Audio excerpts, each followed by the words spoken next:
برادران اسلام، السلام علیکم ورحمۃ اللہ وبرکاتہ۔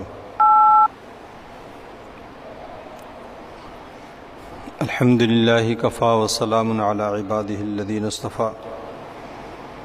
اما بعد فاعوذ باللہ من الشیطان الرجیم، بسم اللہ الرحمن الرحیم۔ ان اللہ وملائکتہ یصلون علی النبی یا ایھا الذین آمنوا صلوا علیہ وسلموا تسلیما۔ اللہم صلی علی سیدنا شفیعنا نبینا مولانا محمد مبارک وسلم، صلاۃ و سلام علیک سیدی یا رسول اللہ صلی اللہ تعالی علیہ وسلم۔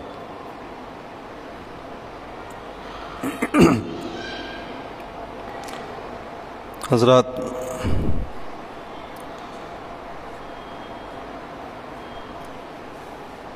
گزشتہ درس میں نے حدیث پاک کے حوالے سے گفتگو کیا تھا، اور وہ حدیثیں جو ہمیں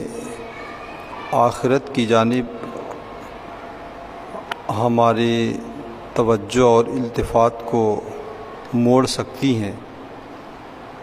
ان حدیثوں کی مختصر تشریح میں نے کیا تھا۔ درمیان میں کچھ عنوان مسلسل تھے، اس لیے ان کا بیان کرنا ناگزیر تھا۔ آج پھر چند حدیثیں آپ حضرات کے روبرو لے کر کے آیا ہوں، جو ہمیں آخرت کی یاد دلاتی ہیں اور اس بے ثبات دنیا سے ہماری توجہ کو ہٹاتی ہیں۔ حضرت کعب بن مالک رضی اللہ تعالیٰ عنہ کی حدیث ہے، اللہ کے رسول صلی اللہ علیہ وسلم نے ارشاد فرمایا، ما ذئبان جائعان ارسلا فی غنم بافسد لها من حرص المرء علی المال والشرف لدینہ۔ اللہ کے رسول صلی اللہ علیہ وسلم نے فرمایا کہ بکریوں کے ریوڑ میں دو بھوکے بھیڑیوں کو اگر چھوڑ دیا جائے تو وہ کس قدر تباہی مچا سکتے ہیں، اس کا تصور کر لیا جائے کہ ایک تو بکریوں کا ریوڑ ہے اور بھیڑیے ہیں اور وہ بھی بھوکے ہیں، اور ان دونوں بھیڑیوں کو بکریوں کے ریوڑ میں اگر چھوڑ دیا جائے تو وہ بڑی تباہی مچائیں گے۔ لیکن اللہ کے رسول صلی اللہ علیہ وسلم نے فرمایا، یہ دو بھوکے بھیڑیے جتنا نقصان ان بکریوں کی جان کو پہنچائیں گے، اس سے زیادہ نقصان یہ ہے کہ آدمی مال کی لالچ کرے۔ حریص انسان اپنے دین میں مال و عزت کی خاطر برباد کر دیا کرتا ہے۔ تو حرص جو ہے یہ بڑی بری چیز ہے، ہمارے معاشرے میں بھی کہا جاتا ہے لالچ بری بلا ہے۔ ایک حدیث میں اللہ کے رسول صلی اللہ علیہ وسلم نے حرص کے حوالے سے فرمایا ہے کہ یحرم ابن آدم وتشب منہ اثنتان، آدمی انسان بوڑھا ہوتا جاتا ہے، عمر گزرتی رہتی ہے، اور یہ اپنی زندگی کے آخری پڑاؤ کی طرف رواں دواں رہتا ہے، لیکن اس کے اندر دو ایسی خصلتیں ہوتی ہیں جو اس کے بڑھاپے کے ساتھ ساتھ جوان ہوتی رہتی ہیں۔ اس میں سے ایک تو الحرص علی المال، مال کی لالچ، اور دوسرا والحرص علی العمر، اور دوسرے جو ہے زندگی اور عمر کی لالچ۔ بلکہ زندگی کی لالچ تو اتنی ہوتی ہے کہ جینے کی حرص نے جینے لائق نہیں چھوڑا ہے اس زمانے میں مسلمانوں کو۔ تو یہ لالچ بری بلا ہے، حالانکہ ہوگا وہی جو نوشتہ تقدیر ہوگا۔ جو تقدیر میں لکھا جا چکا ہے اس سے آگے آدمی نہیں بڑھ سکتا ہے، لیکن لالچ جو ہے انسان کو کس طرح رسوا کرتی ہے اور کتنا نقصان پہنچاتی ہے، اس کو اللہ کے رسول صلی اللہ علیہ وسلم نے اس مثال سے امت کو سمجھایا ہے کہ دو بھوکے بھیڑیوں کو اگر بکریوں کے ریوڑ میں چھوڑ دیا جائے تو وہ جتنا نقصان پہنچاتے ہیں اس سے زیادہ نقصان یہ ہوتا ہے کہ آدمی مال کی لالچ کرے اور جو ہے دین میں عزت کی خاطر بربادی کر دیتا ہے۔ حضرت خباب رضی اللہ تعالیٰ عنہ کی حدیث ہے، اللہ کے رسول صلی اللہ علیہ وسلم نے فرمایا ہے ما انفق مومن من نفقۃ الا اجر فیها الا نفقته فی هذا التراب، اس روئے زمین پہ بندہ جو بھی خرچ کرتا ہے اپنے مصالح دنیا میں بھی خرچ کرتا ہے، وہ جو جائز ہوتا ہے تو اس کا نامہ اعمال میں اس کے بدلے میں صدقہ لکھ دیا جاتا ہے۔ اللہ کے رسول صلی اللہ علیہ وسلم نے فرمایا ہے کہ تم اپنی بیوی کے منہ میں جو کھانے کے لیے ایک لقمہ رکھتے ہو، یعنی اپنے ماتحتوں کو کھانے پینے کا جو انتظام و اہتمام کرتے ہو، وہ بھی تمہارے نام اعمال میں صدقہ لکھ دیا جاتا ہے۔ تو جائز طور پر اس دنیا کی مصلحتوں میں بھی بندہ اگر خرچ کرتا ہے تو وہ بھی بندے کے نام اعمال میں صدقہ لکھ دیا جاتا ہے، لیکن اللہ کے رسول صلی اللہ علیہ وسلم فرماتے ہیں الا نفقته فی هذا التراب، مگر اس مٹی میں جو وہ خرچ کرتا ہے وہ رائے گاں چلا جاتا ہے۔ مٹی میں خرچ کرنے کا مطلب یہ ہے کہ مکان یا گھر وغیرہ بنانا۔ مکان یہ ہماری ضروریات زندگی ہے اور حسب ضرورت اس کا بنانا جو ہے، اس کے بنانے میں کوئی حرج نہیں، بلکہ ہمیں اس دنیا میں دھوپ سے بچنے کے لیے، بارش سے بچنے کے لیے بقدر ضرورت بنانا ہی چاہیے، لیکن اس میں ضرورت سے زیادہ آرائش و زیبائش اور اس کی تعمیر پر ضرورت سے زیادہ خرچ، اس چیز کے بارے میں اللہ کے رسول صلی اللہ علیہ وسلم نے فرمایا ہے کہ یہ چیز جو ہے اس کے لیے کوئی فائدہ مند نہیں ہوتی ہے۔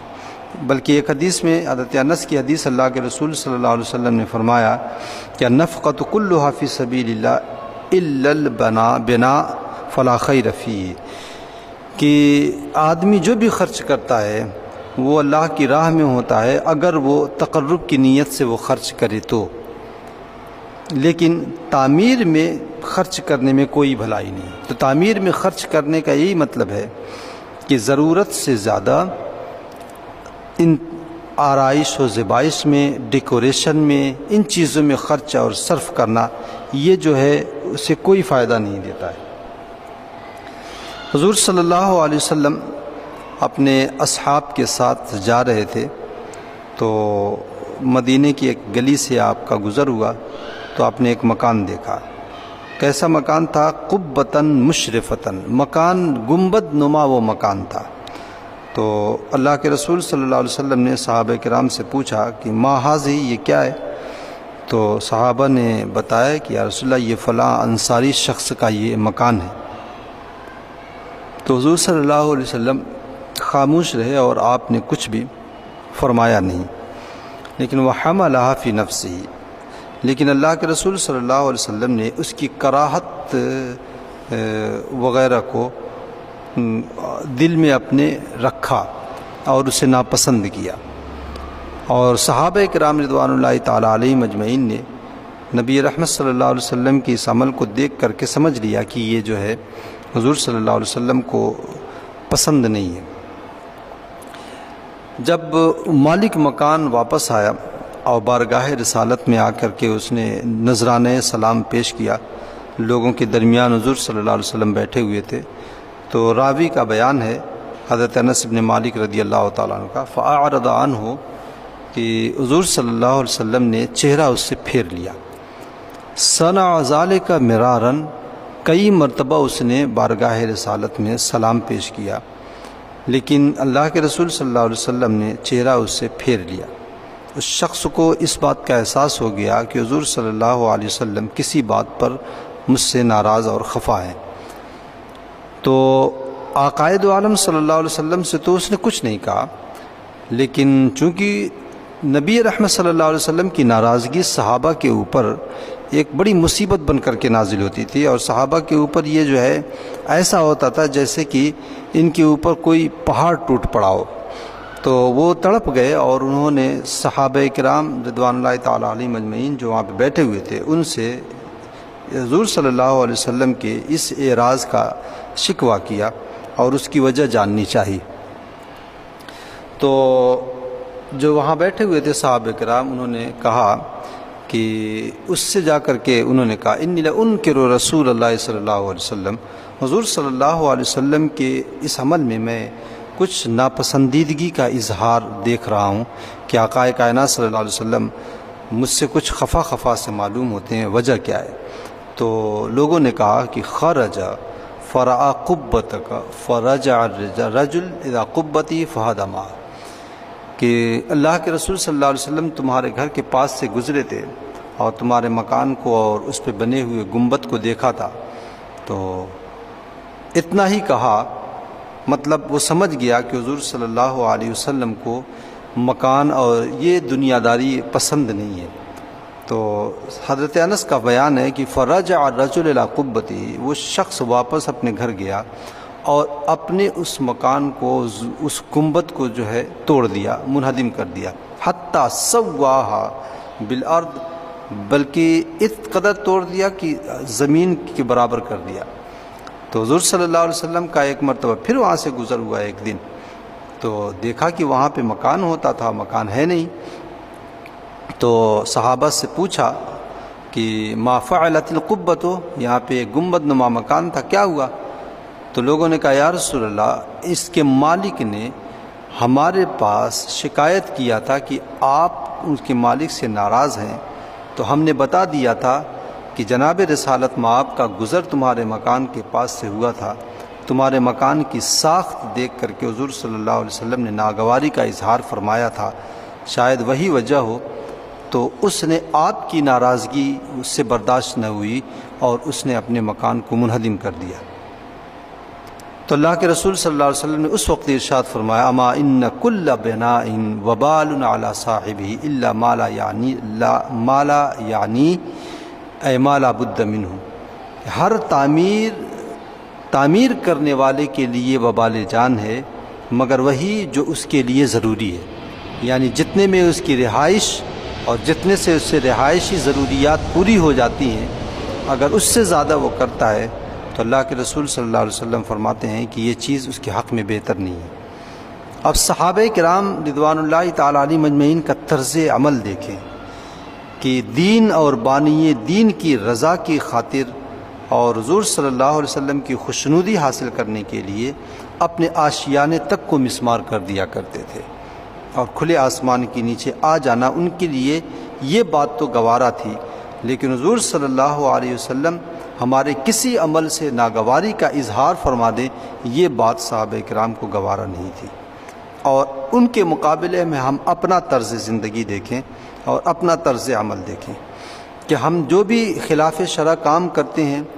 اگر اس کے بارے میں بتایا جائے کہ یہ شرعاً جائز نہیں ہے، تو اولاً تو اس میں بندہ تعویل کرتا ہے، تعویل کر کے کوئی راہ نکال لیتا ہے، اور اگر تعویل نہیں بنتی ہے تو روکنے والے کے سامنے سے تو وہ کچھ نہیں کہتا ہے، لیکن چھپ چھپا کر کے وہ کام وہ کر ہی لیتا ہے۔ یہ بھی نہیں ہوتا ہے دولت کے زور کی بنیاد پر وہ خلاف شرع کام کر بیٹھتا ہے، جاہ و منصب کے دبدبے کی بنیاد پر وہ کر لیتا ہے، کچھ نہ ملا تو یہ کہہ دیتا ہے اللہ تعالیٰ غفور الرحیم ہے، بخش دے گا۔ کبھی ہم بھی رضائے رب و رسول کے لیے دنیا کو تو نہیں، لیکن دنیا کی کوئی چیز ہم چھوڑنے کا جذبہ اپنے اندر پیدا کریں، کم سے کم اپنی خواہش نفس ہی کو ترک کر دیں، اور حضور صلی اللہ علیہ وسلم اور اللہ تبارک و تعالیٰ کی مرضی اور اس کی مشیت کے مطابق ہم چلنے کا جذبہ اپنے اندر پیدا کر لیں، تو کیا جس طریقے سے صحابہ کرام کو اس قدر رفعتیں اور بلندیاں ملی ہیں، تو اس کا حصہ کچھ نہ کچھ تو ہمیں مل ہی جائے گا۔ حضرت عبداللہ ابن عباس رضی اللہ تعالیٰ عنہ فرماتے ہیں اللہ کے رسول صلی اللہ علیہ وسلم نے دیکھا ایک شخص کو کہ وہ اپنے ہاتھوں میں سونے کی انگوٹھی پہنے ہوئے ہے. تو آقائے کائنات صلی اللہ علیہ وسلم نے اس کو قریب بلایا اور اس کی سونے کی انگوٹھی نکالا اور نکال کر کے پھینک دیا اور ارشاد فرمایا یعمد احدکم الی جمرۃ من النار فیجعلها فی یدہ، کہ تم میں سے ایک شخص جہنم کا انگارہ اٹھاتا ہے اور اپنے انگلیوں میں اسے جڑ لیا کرتا ہے. یہ کہاں کی عقل مندی اور دانائی ہے؟ مطلب یہ کہنے کا کہ مسلمان مرد کے لیے سونے کے زیورات وغیرہ یہ ناجائز و حرام ہیں، صرف مسلمان کے لیے ایک چاندی کی انگوٹھی، اور وہ بھی 4.5 ماشا سے کم اس کا وزن ہو، یہی جائز ہے. باقی سونے کی انگوٹھی یا سونے کا جو ہے چین یا اور بھی کوئی چیز، یہ سب جو ہے مومن کے لیے ناجائز و حرام ہے. تو اللہ کے اور قیامت کے دن اسے تپایا جائے گا، تپا کر کے اس کو داغ دیا جائے گا. اسی کو اللہ کے رسول صلی اللہ علیہ وسلم نے فرمایا ہے کہ یعمد احدکم الی جمرۃ من النار، جہنم کے انگارے تم اٹھاتے ہو، اپنے ہاتھوں میں جڑ لیا کرتے ہو، اپنے گلے میں اسے ڈال لیا کرتے ہو. یہ کہاں کی دانائی ہے کہ دنیا میں رہتے ہوئے آخرت میں جہنم کے عذاب کا تم سامان کرتے ہو. تو حضور صلی اللہ علیہ وسلم جب چلے گئے تو لوگوں نے اس شخص سے کہا کہ خذ خاتمک وانتفع بہ، اپنی انگوٹھی یہ سونے کی اٹھا لو اور اسے فروخت کر کے اس سے فائدہ اٹھا لو، کچھ تو کر لو. ٹھیک ہے اس کا استعمال تمہارے لیے جائز نہیں، استعمال مت کرو، لیکن اسے بیچ کر کے تم اپنے گھر کی کوئی ضرورت پوری کر لو، یا اپنے گھر کے جو ہے خواتین میں سے دے دو، ان کے لیے زیور تو جائز ہے. تو اس صحابی رسول کا جواب سنیں. انہوں نے کہا لا واللہ، نہیں بخدا ہرگز میں نہیں اٹھاؤں گا، لا آخذہ ابدا، کبھی بھی میں اسے نہیں اٹھاؤں گا. وقد طرحہ رسول اللہ صلی اللہ علیہ وسلم، میرے آقا نے اسے پھینک دیا اور میں اسے جا کر کے اٹھا لوں، یہ میری طبیعت کو گوارا کیسے ہو سکتا ہے؟ یہ ذرا غور کریں کہ حضور صلی اللہ علیہ وسلم جس چیز کو ناپسند کر لیں وہ قیمتی چیز ہے، اگرچہ شرعی اعتبار سے اس کا استعمال دوسرے طریقے سے جائز ہے، بندہ لے کر کے اسے فروخت کر کے اپنے گھر کی ضرورت پوری کر سکتا ہے اور بلا شبہ یہ جائز ہے، لیکن اس کے باوجود جذبہ محبت دیکھیں کہ اللہ کے رسول صلی اللہ علیہ وسلم نے اس کے ہاتھ سے نکال کر کے پھینک دیا. تو اب وہ شخص ہی کہہ رہا ہے کہ جس چیز کو میرے آقا صلی اللہ علیہ وسلم نے پھینک دیا ہے، میں امتی ہو کر کے اس کو کیسے اٹھا سکتا ہوں؟ میں ہرگز اسے نہیں اٹھاؤں گا. کہ یہ جذبہ صحابہ کرام نے اپنے اندر پیدا کیا اور اپنی فطرت کو مزاج رسول میں ڈھال دیا. انہوں نے، آدمی سب کچھ چھوڑ دیتا ہے لیکن اپنی فطرت کو نہیں چھوڑا کرتا ہے. اس کی فطرت کہتے ہیں کہ جبلت نہیں جاتی ہے، جبل گردد جبلت نہ گردد، کہ پہاڑ تو ٹل جائے گا لیکن فطرت آدمی کی نہیں ٹلا کرتی ہے.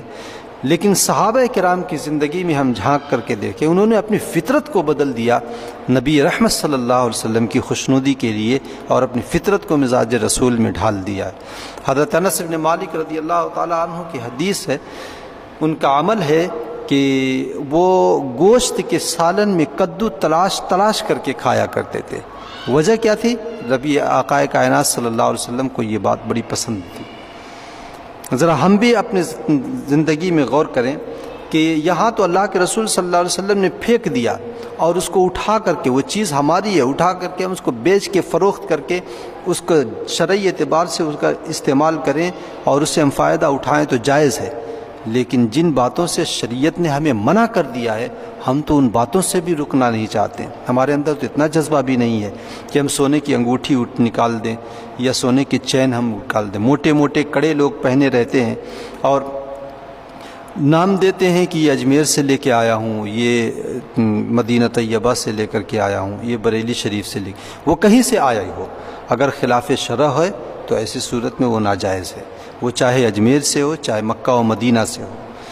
دوسری بات، انگوٹھی میں بھی اتنا احتیاط ہے کہ 4.5 ماشا سے کم چاندی کا وزن ہو، لیکن ہم اپنا شوق پورا کرنے کے لیے کیا کرتے ہیں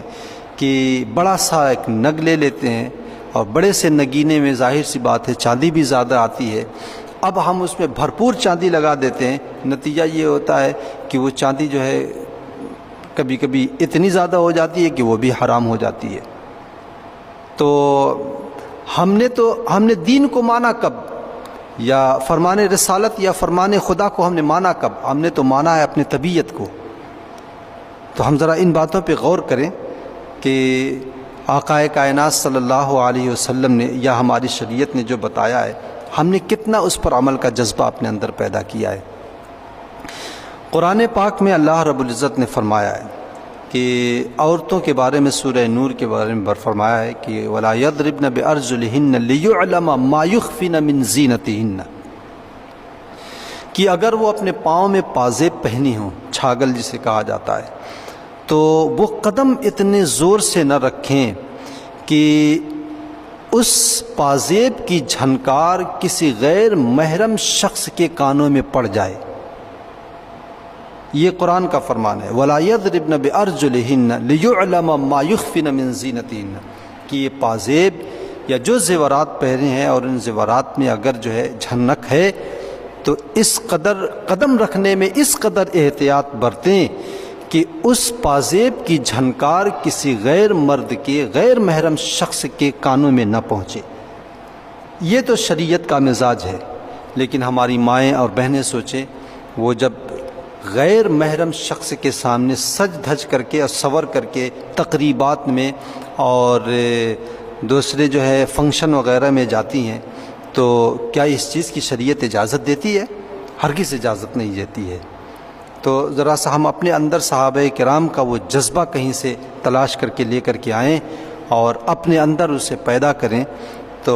اللہ تبارک و تعالیٰ کی رحمتیں ہم سے دور نہیں ہوں گی، یقیناً جو ہے ہمارا معاشرہ جنت بن جائے گا۔ ایک حدیث ہے حضرت سہل ابن سعد رضی اللہ تعالی عنہ سے مروی ہے، اللہ کے رسول صلی اللہ علیہ وسلم فرماتے ہیں ایک شخص بارگاہ رسالت میں آئے اور انہوں نے عرض کیا، یا رسول اللہ دلنی علی عمل اذا انا عملته احبنی اللہ و احبنی الناس، یا رسول اللہ مجھے کوئی ایسا عمل بتائیے کہ اگر میں اس پر عمل پیرا ہو جاؤں تو میں اللہ کا محبوب بندہ بن جاؤں اور لوگوں کے درمیان بھی عزت کی نگاہ سے مجھے دیکھا جائے اور لوگ بھی مجھے چاہیں۔ تو اللہ کے رسول صلی اللہ علیہ وسلم نے بڑی اچھی بات کہی، ارشاد فرمایا ازہد فی الدنیا یحبک اللہ وازہد فیما عند الناس یحبک الناس، دنیا سے کنارہ کش ہو جاؤ، اللہ تبارک و تعالیٰ تمہیں اپنا محبوب بندہ بنا لے گا، لوگوں کے مال سے اپنی نگاہوں کو پھیر لو اور ان کی جیب پر سے اپنی نظر کو ہٹا لو، لوگ تمہیں چاہنے لگیں گے۔ بہت خوبصورت بات ہے، ہمیں چاہیے کہ ہم ان باتوں کے اوپر تجربہ کر کے سیکھیں۔ میں اس پہ کوئی تبصرہ نہیں کرنا چاہتا، لیکن بہت ہی پتے کی بات اللہ کے رسول صلی اللہ علیہ وسلم نے فرمائی ہے کہ دنیا سے کنارہ کش ہو جاؤ، اللہ تعالیٰ تم سے محبت فرمائے گا اور لوگوں کے مال اور ان کی دنیاوی دولت سے جو ہے اپنی نگاہوں کو پھیر لو، لوگ جو ہیں تمہیں چاہیں گے۔ حضرت عبداللہ ابن مسعود رضی اللہ تعالی عنہ کی حدیث ہے کہ اللہ کے رسول صلی اللہ علیہ وسلم مسجد نبوی شریف پہ کھجور کی چٹائی پر آپ سوئے ہوئے تھے، نیچے کوئی بستر نہیں تھا، تو اس چٹائی کے نشانات جسد اقدس کے اوپر اور آپ کے بدن اطہر پر اس کے نشانات پڑ گئے تھے۔ تو حضرت عبداللہ ابن مسعود رضی اللہ تعالیٰ عنہ نے دیکھا تو ان کو بڑی تکلیف ہوئی کہ خاتم النبیین ہو کر کے اللہ کے آخری نبی، پیغمبر، خاتم پیغمبراں اور باعث تخلیق کائنات، اور دنیا میں اس قدر تکلیفیں، تو انہوں نے کہا یا رسول اللہ لو امرتنا ان نبسط لک ونعمل، یا رسول اللہ آپ اگر ہمیں حکم دیتے، کاش کہ ہمیں حکم دے دیتے تو ہم بستر وغیرہ، اچھا بستر وغیرہ بچھا دیتے اور آپ کی خدمت بجا لاتے۔ تو اللہ کے رسول صلی اللہ علیہ وسلم نے فرمایا کہ ما لی وللدنیا، کہ میرا دنیا سے کیا لینا دینا۔ دیکھیں اللہ کے رسول صلی اللہ علیہ وسلم کا مزاج، میرا دنیا سے کیا لینا دینا، دنیا سے میرا رشتہ، دنیا سے میرا تعلق، اور دنیا سے مجھے جو سروکار ہے وہ بس صرف اتنا کہ ما انا والدنیا الا کراکب استظل تحت شجرۃ ثم راح وترکها، کہ بس اتنا ہی تعلق ہے جیسے ایک سوار ہے، سواری پہ سفر کر رہا ہے اور دوران سفر ایک شجر سایہ دار اسے نظر آیا،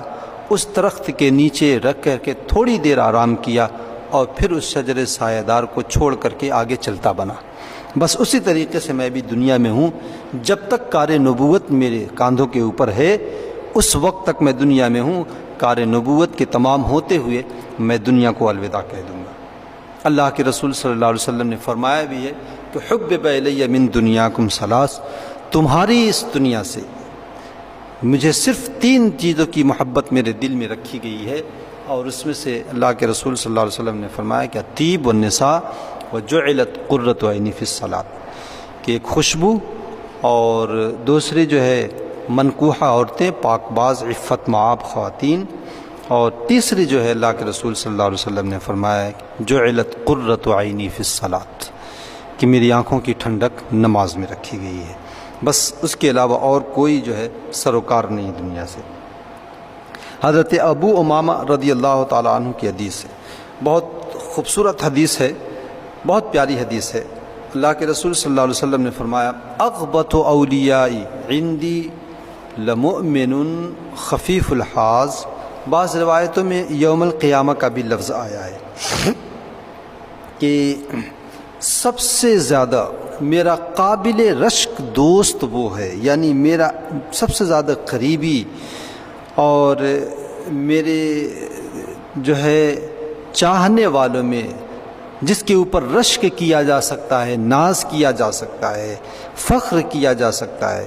تو وہ شخص ہے لمؤمن، ایسا مسلمان شخص خفیف الحاظ جس کا سامان دنیا بہت تھوڑا ہے، یعنی دنیا کی دولت اس کے پاس بہت کم ہے۔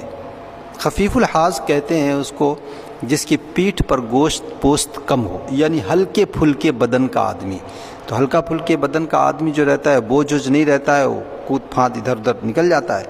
ویسے اللہ کے رسول صلی اللہ علیہ وسلم نے فرمایا کہ ہلکے پھلکے سے مراد یہاں پہ دنیا کی دولت اور دنیا داری کا بوجھ اس کے اوپر نہ ہو، اور دنیا کی دولت اس کے پاس بہت کم ہو، لیکن ذو حظ من الصلاۃ، نماز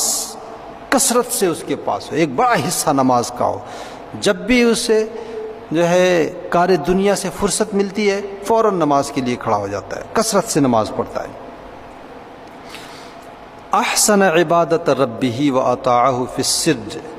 کہ اللہ تبا اپنے رب کی عبادت خوب اچھے طریقے سے اس نے کیا ہو اور اچھا عبادت گزار ہو، واطاعہ فی السر، اور ہر حالت میں اور خاص طور سے جو ہے تنہائی میں اللہ تبارک و تعالیٰ کا اطاعت گزار ہو۔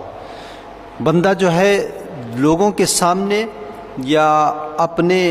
چاہنے والوں کے سامنے تو وہ تقویٰ کا جو ہے نمونہ پیش کرتا ہے، نگاہیں جھکی رہتی ہیں، کچھ بولتا نہیں ہے، اور قدم اٹھاتا ہے تو نپے تلے قدم اٹھاتا ہے،